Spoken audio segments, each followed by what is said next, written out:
B1, l'essentiel de l'info.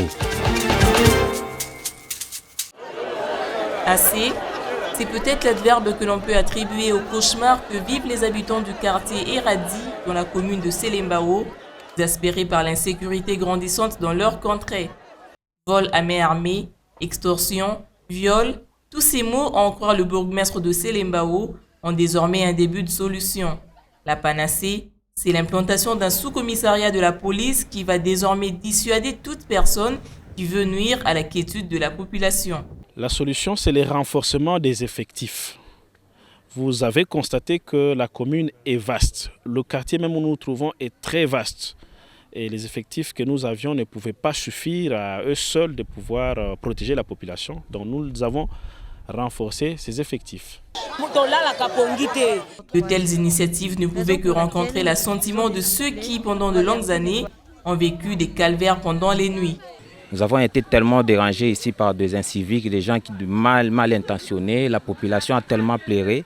Maintenant, nous sommes fiers que le bourgmestre est descendu sur le terrain. Nous sommes très fiers qu'il nous a installé un sous-siat ici. Nous serons maintenant en paix. Nos filles sont violées, tuées, des raquettages par-ci par-là. Nous sommes vraiment malheureuses.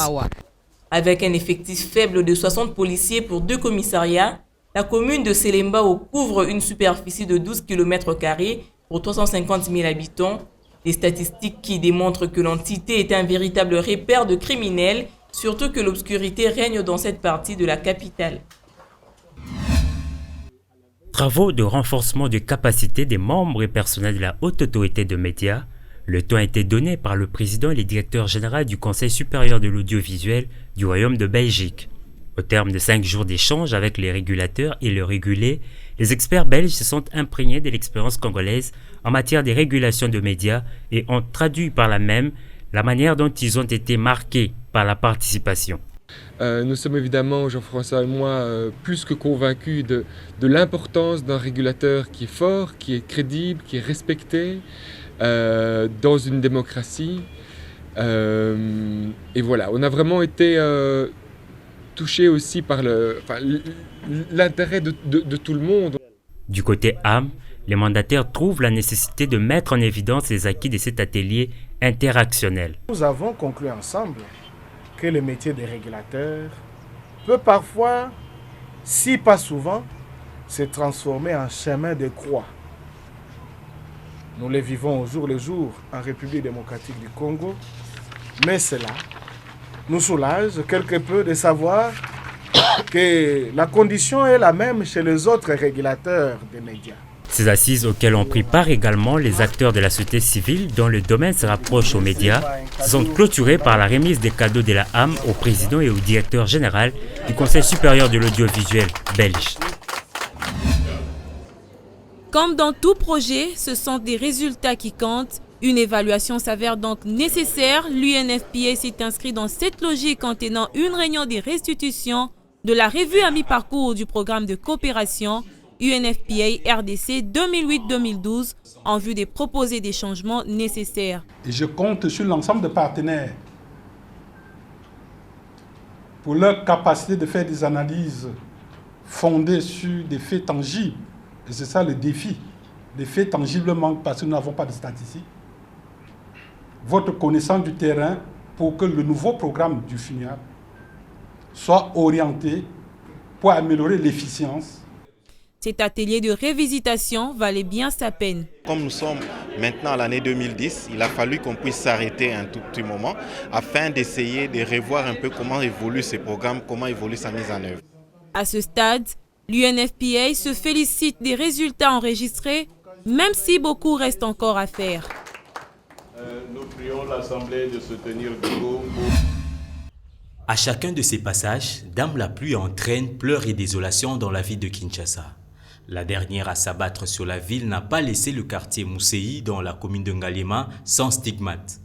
Denis Sengi, un habitant de ce quartier, a vu sa maison et toute sa famille emportée. Le mur est tombé par la force de l'eau. Je ne sais pas comment je me suis retrouvé dans la rue, emporté par la vague d'eau déchaînée. Les victimes ont été acheminées au centre de santé le plus proche, mais leur état de santé semble hors du danger. Pour le moment, ils vont bien. Il n'y a pas d'éléments de gravité. C'est vrai qu'ils ont des lésions à différents niveaux. Certains sont plus touchés que d'autres. Il y en a un particulièrement qui, lui, va rester avec nous pendant quelques jours encore. Mais des 3 qui sont retenus, il y en a 2 qui vont déjà rentrer à la maison, si pas aujourd'hui, demain. La construction dans les normes urbanistiques s'avère importante pour éviter les risques de glissement de terrain en cas de pluie. C'est autour de l'histoire du futur de la RDC que se tient à Goma au Nord Kivu, la 5e édition du SKIF, Festival de films numériques et d'art. Comme chaque année, cette rencontre culturelle promeut les cinémas et les arts dans la sous-région, mais elle offre aussi un divertissement et un espace de vie sociale dans cette ville autrefois déchirée par des conflits armés. Une initiative que saluent à sa juste valeur les artistes. Je crois que c'était facile quand on a ramené l'artiste vers la communauté et que l'artiste se sent comme acteur du changement social. Ça a pris trop vite. Maintenant, tout le monde est étonné dans les East Africa, carrément, Rwanda, Burundi, et Tanzanie et tout. Chaque fois, quand je dois animer des conférences et que je dis, ben voilà, c'est ça notre festival, nous on arrive à atteindre au moins 12 000 personnes pendant 10 jours de festival, c'est tout le monde qui est. Ce rendez-vous culturel se présente donc comme un moment propice d'échange entre les artistes de la sous-région et ceux d'ailleurs. Cette 5e édition est la plus performante que la dernière. Cette organisation du SKIF m'a permis d'échanger avec des artistes d'ici et d'ailleurs. Je crois que la prochaine édition sera encore mieux.